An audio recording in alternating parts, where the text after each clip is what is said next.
Juba pikemat aega on maailma tippteadlased töötanud tehnoloogia kallal, mis peaks igaveseks lahendama inimkonna energiaprobleemid.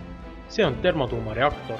Kuid mis materjale tuleks selle ehitamisel kasutada, mis peaksid vastu nii ekstreemsetes tingimustes?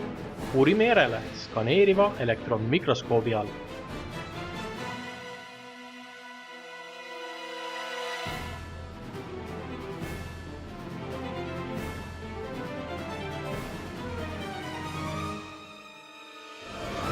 Tere, minu nimi on Maido. Ja mina olen Helle-Mait. Käesolevas osas uurime materjali, mis on üks parimaid kandidaate termotuumareaktori sisemiste komponentide valmistamiseks.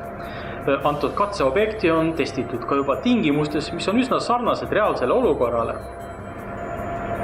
Nagu pildilt näha, on katseobjekti keskmine osa kõige rohkem kannatada saanud. Sellest kohast püüame teha kõrglahutusega pilte.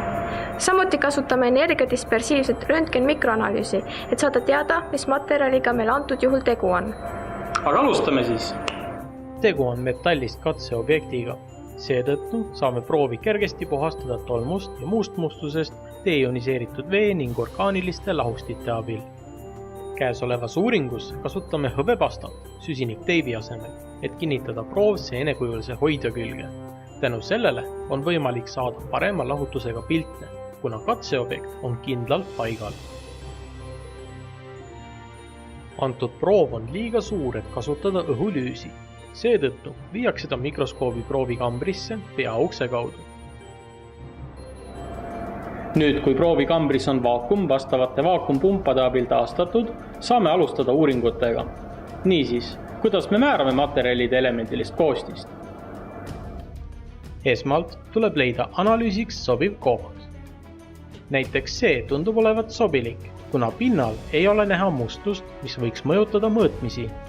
Järgmisena pommitatakse uuritavat pinda elektronidega, mille tulemusena ergastatakse proovi aatomeid.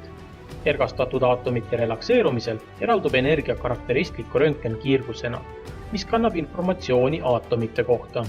Kui kasutada vastavaid röntgenkiirguse detektoreid, saamegi seda signaali koguda ja arvutada välja materjali täpset koostit. Nagu te näete, koosneb materjali pinnakiht põhiliselt wolframist, mis on ka loogiline, sest selle materjali sulamistemperatuur on lausa 3422 kraadi ning kõvadus Mohsi skaalalt 7,5. Ideaaljuhul ei puutu plasma kunagi reaktori seinu, kuid aja jooksul toimub kütuse saastumine reaktsiooniproduktide poolt. Seetõttu kasutatakse saaste eemaldamiseks divertoreid, mis neelavad endasse raskemaid plasmast väljuvaid ioone. Üks vähestest materjalidest, mis sellistes ekstreemsetes tingimustes vastu võiks pidada, on tõenäoliselt wolfram, mida ka teadlased hetkel testivad. Aga zoomime siis sisse ja vaatame lähemalt, mis on juhtunud ühe maailma kõige vastupidavama materjali pinnaga peale kokkupuudet kõrge energiaga plasmaga.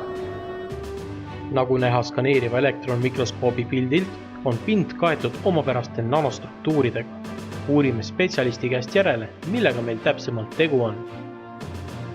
Sellele nähtusele on teadlased pannud nimeks FAS, mis tekib siis, kui wolfram puutub kokku kõrge energia plasmaga, mille tulemusena toimub pidev wolframi aatomite eraldamine ja tagasisadenemine. Selline järk-järguline reaktori sisemiste pindade lagunemine on üsna halb, sest nii võivad plasmasse sattuda raskemad osakesed, mis neelavad rohkem energiat ja muudavad seetõttu plasma ebastabiilseks. Selleks, et leida probleemile lahendus, peavad teadlased testima ja välja töötama erinevaid materjale, mida saaks tulevikus kasutada ka reaalses termotuumareaktoris. Nii saimegi skaneeriva elektronmikroskoobi abil rohkem teada termotuumareaktorite kohta. Milliseid materjale kasutaksid sina, et ehitada termotuumareaktorit ja mida me võiks uurida järgmisena skaneeriva elektronmikroskoobi all? Andke oma arvamusest teada video kommentaarides ja külastage ka meie piltide galerid. Kohtumiseni!